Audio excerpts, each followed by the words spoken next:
Hola, mi nombre es Mari y les voy a hablar de la química orgánica en una molécula que se llama vainillina, también llamada 4-hidroxi-3-metoxibenzaldehído por su nombre UPAC. Es un saborizante artificial que se utiliza principalmente para la elaboración de alimentos como helados de vainilla, bizcochos, cremas, batidos, refrescos o perfumes con olor a vainilla.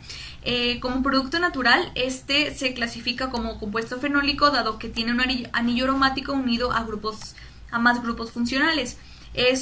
Viene de la orquídea de la vainilla, que es nativa de México. Estructura y enlace químico. Para conocerlos tenemos que conocer primero la hibridación y geometría. Si conocemos la hibridación sp3, nos damos cuenta de que está rodeado por 4 grupos electrónicos, y como en esta molécula, por ejemplo, tiene 4 grupos electrónicos de parte del alcohol, de parte de metilo y del éter. Entonces conocemos que la hibridación sp2 está rodeada por 3 grupos electrónicos y la sp está rodeada de 2 grupos electrónicos. Gracias a que sabemos esto, en vez de desarrollar el diagrama de orbitales, por ejemplo, para empezar, pues bueno, la forma estable, después la forma excitada y después la forma híbrida. De una vez, si sabemos uno de estos criterios, podemos saber los demás. En nuestra molécula tenemos átomos que están rodeados de 3 grupos salientes y por tanto que tienen hibridación sp2. Para saber si son tetraédricos o angulares, nos fijamos si son 2 de enlace, entonces serán y 2 de no enlace será angular, y si los 4 son de enlace será tetraédrico.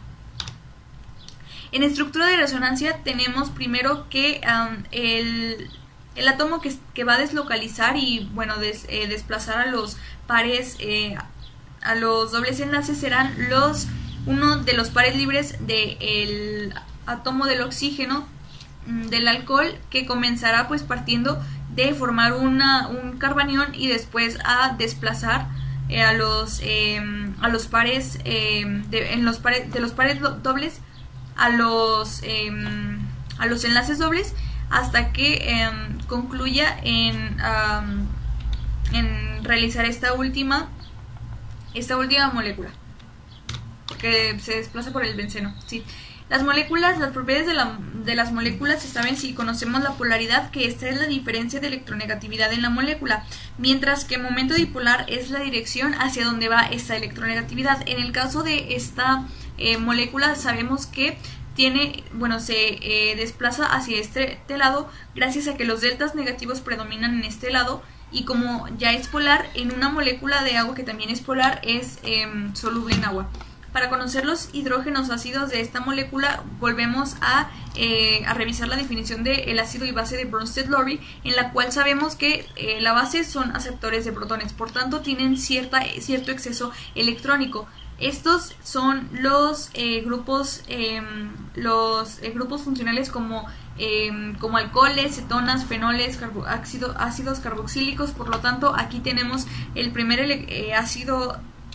hidrógeno ácido en el alcohol, después en el aldehído y por último el de los metilos. Las fuerzas intermoleculares son las responsables de los cambios físicos, como estado de agregación, punto de ebullición, de fusión, en los cuales tenemos que revisar los criterios que nos marcan los deltas para saber, pues, y también si son iónicos o no, revisando los bloques a los que pertenece para saber qué tipo de fuerza es.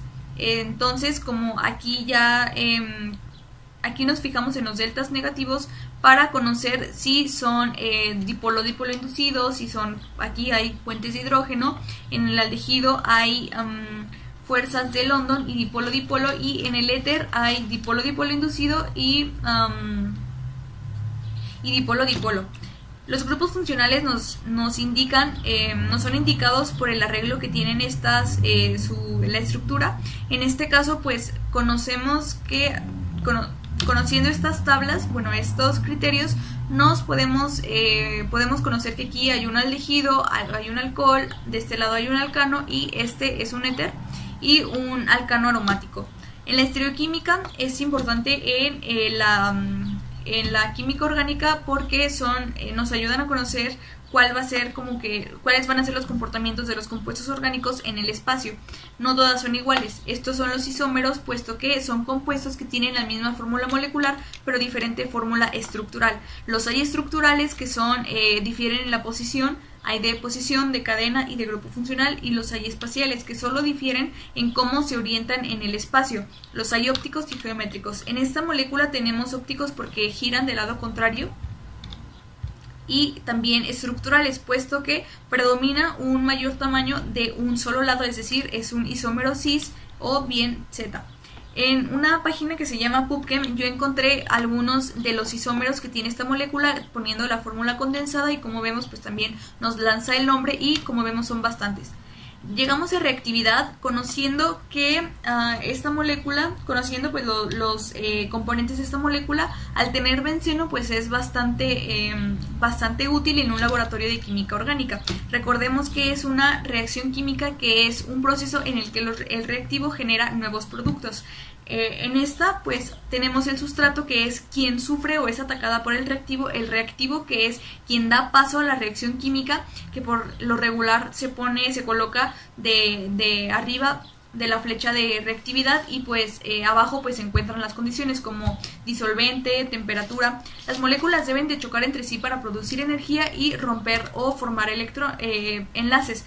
Las hay heterolíticas y homolíticas. Estas dan pie a los radicales libres, mientras que también tenemos otros intermediarios como carbocationes, carbaniones, carbenos. Entre más aumente la estabilidad, aumenta más la estabilidad de los radicales.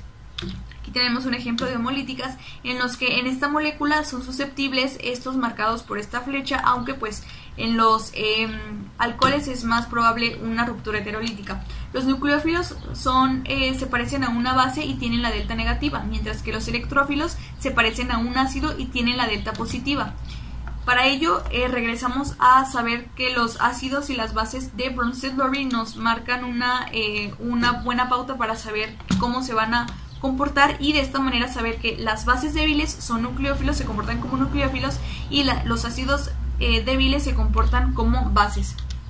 Entonces, bajo esos criterios de lo anteriores, sabemos que aquí hay un nucleófilo porque tiene un delta negativo, después un electrófilo, tenemos ácidos, nucleófilos, hidrógenos ácidos de nuevo, y bases, nucleófilos y electrófilos.